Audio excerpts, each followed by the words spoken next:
Hi, my name is Natasha Sylvia, and I am going to be talking about my integrated lesson sequence. Today, I've chosen to focus on the fifth grade classroom and social studies with an emphasis on slavery and the American Civil War. Um, I want to focus primarily on part two of my lesson sequence. So I'm going to just briefly give you an overview of part one, and also a brief overview of part three. So part one is really designed to just build some background knowledge for the students, um, and to see what they already know and what they would like to know. That means I've decided to incorporate the KWL chart, where I will have students use sticky notes to write down ideas they have about slavery and the Underground Railroad, whether they be things that they already know or things that they would like to know. Once they've shared those with the class and we've put them on the board, then I would have them work in small groups to read some excerpts out of this book, which is the textbook that I used for my textbook assignment. I thought it was really useful for clear, important background knowledge, and offered a good list of important vocabulary words that students could use. So I selected certain pages and chapters out of this book for them to read, and I also selected vocabulary words that pertain specifically to slavery, that they needed to be able to use throughout the integrated lesson sequence. And the vocabulary strategy that I decided to use as well is the vocabulary word cards.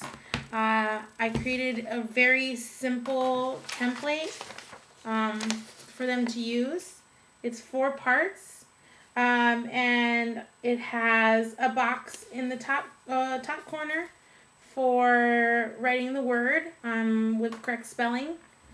Next to that is the box for definitions, for students to find a clear definition in the textbook that makes sense to them that they can write down in that box.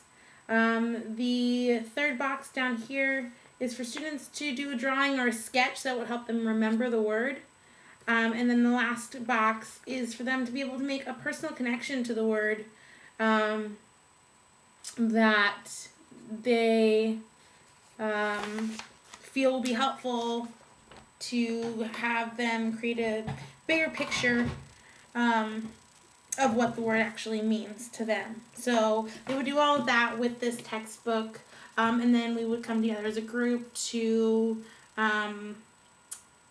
clear up any sort of misconceptions about words and to share some of the drawings and definitions that students were able to find.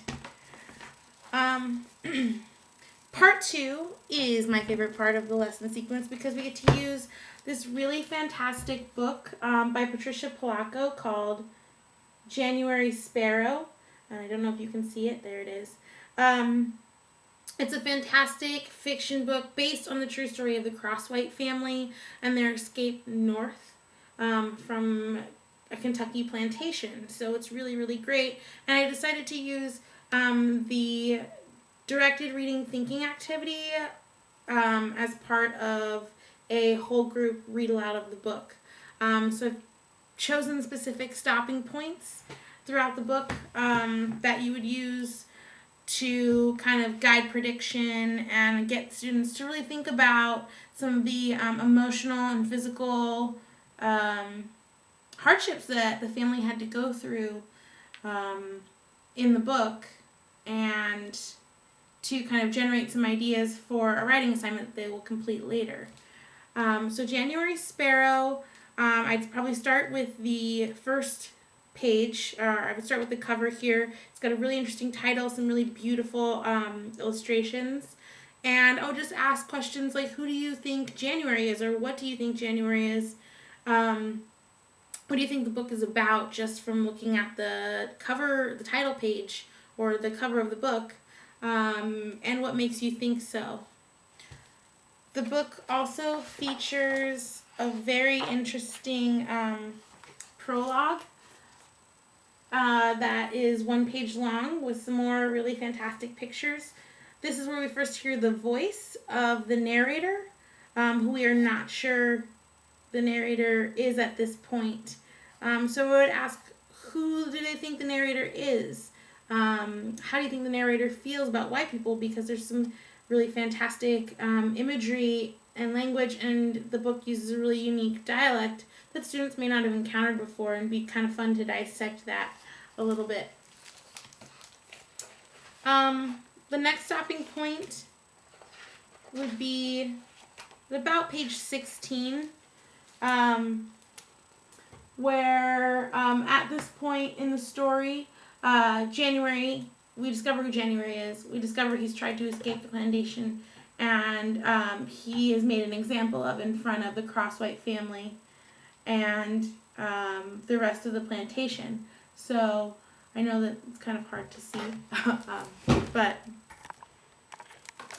I would use this point in the story to ask what they think will happen to January now that he's tried to escape.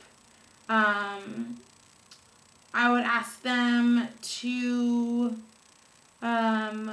describe what they think the type of relationship Sadie has with January, Sadie being the main character of the story, the youngest daughter in the Crosswhite family. And I would also ask them to predict what might happen next. The next chunk of story would take us to about page 30, where we would get to experience the escape of the Crosswhite family from the Kentucky plantation to the north. So I would ask questions like, why do you think Sadie was still afraid even though she had made it to a free state? Or why did the girl who helped them escape refuse to look the Crosswhite family in the face or to learn any of their names? And what might students think would happen next? The next few pages would be a pretty large chunk of reading before we would stop and pause. It would take us to about page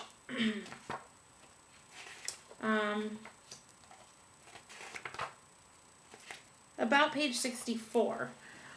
So up to this point, we discover that Sadie and her family have made it to Marshall, Michigan, where they are able to live a fairly safe, comfortable life and make a home for themselves in this town. And they're accepted by both black and white members of the town. Sadie has a best friend, Polly, who is white and the judge's daughter, who she confides in.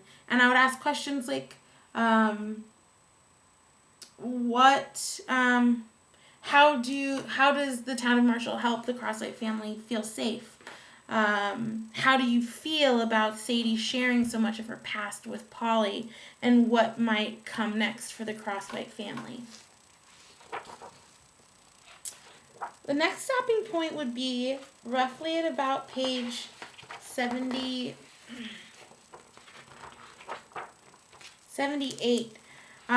where the patty rollers, as they're referred to in the book, or the slave catchers, find the Crosswhites in Marshall after many years of searching and try to bring them home.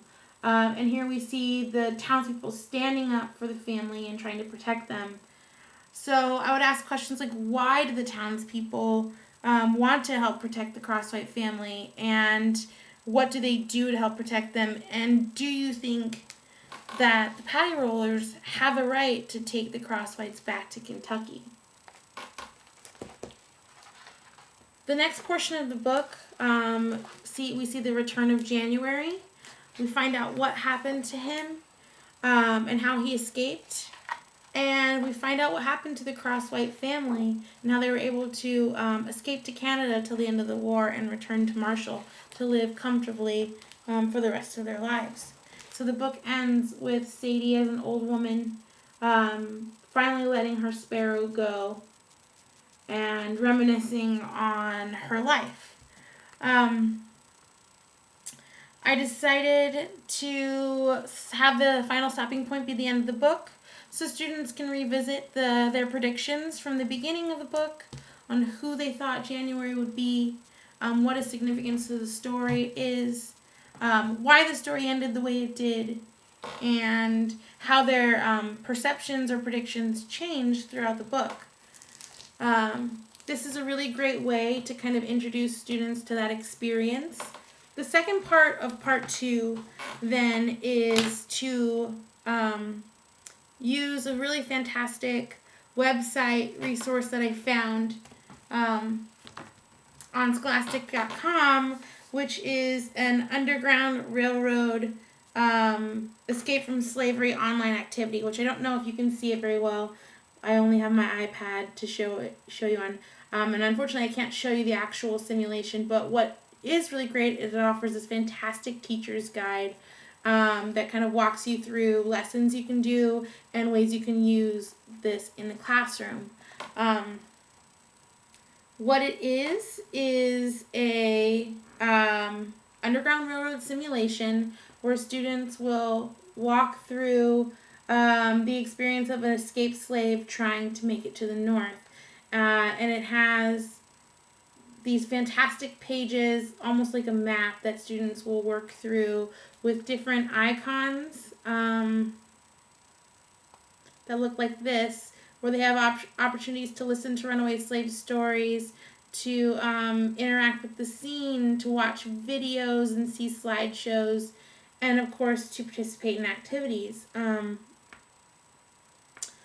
All culminating in the primary writing activity of my integrated lesson sequence, which is to create a point of view narrative and speak as an escaped slave and tell that story of how you made it north.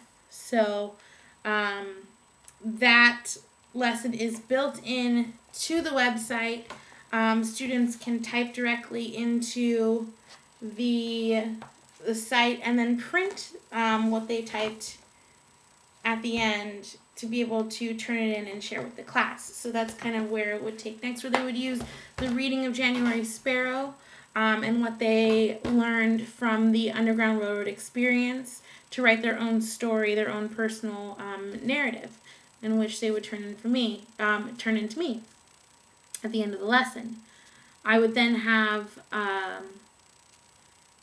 I would provide students with some feedback, clear up any other misconceptions they may have had from what they've learned, and we would return that to them so that they can use it in part 3. I will do a really brief overview of part 3 of my integrated lesson sequence. And basically this is where I choose to incorporate some important figures from the Civil War era that students should be aware of and should know about, so that ultimately they can incorporate those important figures into their writing.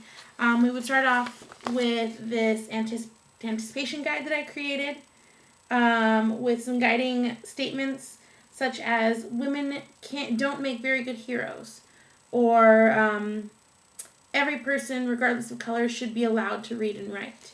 And this is a great way to get them thinking about how they feel about these statements and be able to relate them to the 3 primary figures that we're going to read about in this book, African American heroes of the Civil War, where we would discuss primarily Harriet Tubman, William Carney, and Frederick Douglass.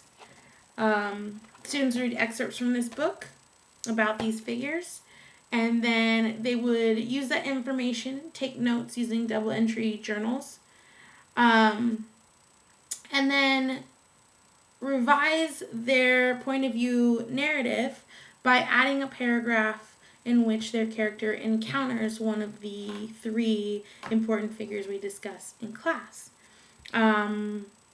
So once they do that, once they've revised, they've added that paragraph, and they've really thought about their writing, then they have the opportunity to share it with everyone in the class and receive some feedback from their peers as well as the teacher, me. So that is the extent of my integrated lesson sequence on slavery and the Underground Railroad and the Civil War. I hope you enjoyed it. I think that it gives students an opportunity to really use writing as a tool for learning. And I think that it really immerses students in the experience of the escaped slave. So thank you so much for watching, and I hope you enjoyed.